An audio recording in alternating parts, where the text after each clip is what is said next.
Ma'am मेरा आप दोनों से ही है मेरा क्वेश्चन कि रियल फ्रेंडशिप का एसेंस आज खोते जा रहा है। हम सैटरडे संडे को पार्टी तो कर रहे हैं फ्रेंड्स के साथ, लेकिन जब रियल फ्रेंडशिप का टेस्ट होता है तो most of the friends fail हो जाते हैं और हम भी फेल हो जाते हैं उसमें अपने दोस्तों को। हम ये तो भूल जाते हैं कि वो हमारे दोस्त नहीं है अच्छे, तो हम भी तो नहीं हैं।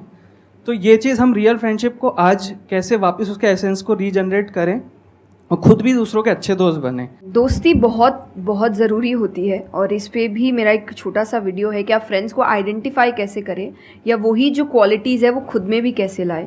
तो सबसे पहली क्वालिटी यही है कि हम जो सिर्फ सैटरडे संडे जिन दोस्तों से पार्टी करने के लिए मिल रहे हैं वो आपके दोस्त नहीं होते हैं। वो आप बस एंटरटेनमेंट के लिए, आपको मस्ती करना है, मज़ा करना है तो आप मिल रहे हो, लेकिन एक्चुअल जो आपके दोस्त होते हैं ना वो आपको भी सिखाते हैं, आप उनको भी सिखाते हैं, वो आपके साथ ग्रो करते हैं। और जैसा आपने कहा एसेंस, जैसे मैं मेरे पेरेंट्स के जो दोस्त हैं सालों से इक्के दुक्के हैं लेकिन अभी तक हैं, और अभी भी हम कई बार ऐसा लगता है कि आप ऐसे कैसे बात कर रहे हो उनसे, तो वो कहते हैं हमारे दोस्तों को अपने दोस्तों जैसा मत समझना कि हम एक दो बोल देंगे या एक दो चीज़ें हो जाएंगी और हमारी दोस्ती टूट जाएगी। हमारी दोस्ती इस चीज़ पर नहीं बनी है।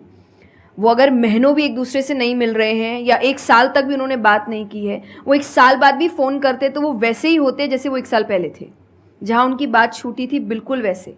तो सबसे पहली चीज़ कि यही कि ज़रूरी नहीं है आपको अपने दोस्तों से हर एक इंटरवल में मिलना है तभी आपकी दोस्ती कायम रह सकती है, क्योंकि अब लोग आगे बढ़ रहे हैं, बिज़ी हो रहे हैं, काम कर रहे हैं, दूसरे शहरों में पढ़ने जा रहे हैं। अगर आपकी दोस्ती सिर्फ मिलने मिलाने से और मस्ती करने से तो वो दोस्ती नहीं है।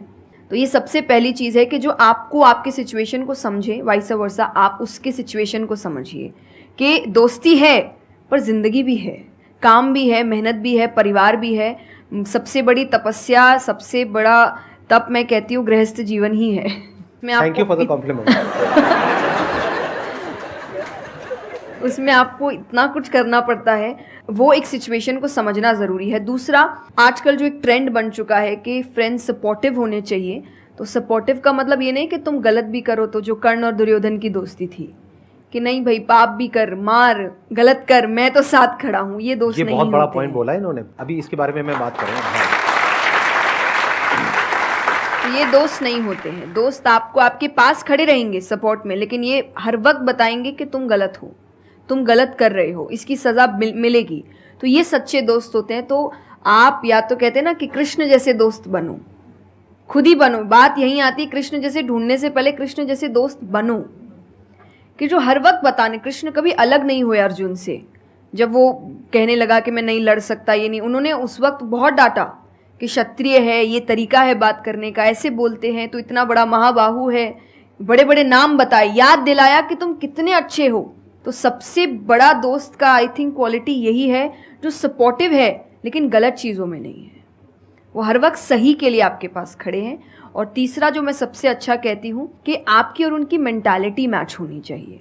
आपको ये समझना है कि अगर मेंटालिटी एक नहीं होगी तो भले ही आप अपने पेरेंट्स को कितना ही कह ले कि हम कुछ नहीं करेंगे, अरे हम तो सिर्फ घूम रहे हैं, अरे हम वैसा कुछ नहीं करेंगे, करोगे एक ना एक दिन ज़रूर करोगे, क्योंकि ये ह्यूमन नेचर है। आप जिसके साथ ज़्यादा समय बिताते हो धीरे धीरे उसकी क्वालिटीज़ कुछ आपके अंदर आती है। तो ज़रूरी है कि वो बिहेवियर, वो पैटर्न, वो मेंटालिटी, वो माइंडसेट मैच होनी चाहिए दोनों की, तभी आप एक साथ ग्रो कर सकते हैं। वरना वही सैटरडे संडे मिलना और ज़िंदगी ख़राब करना, यही हो पाएगा बस। Excellent point.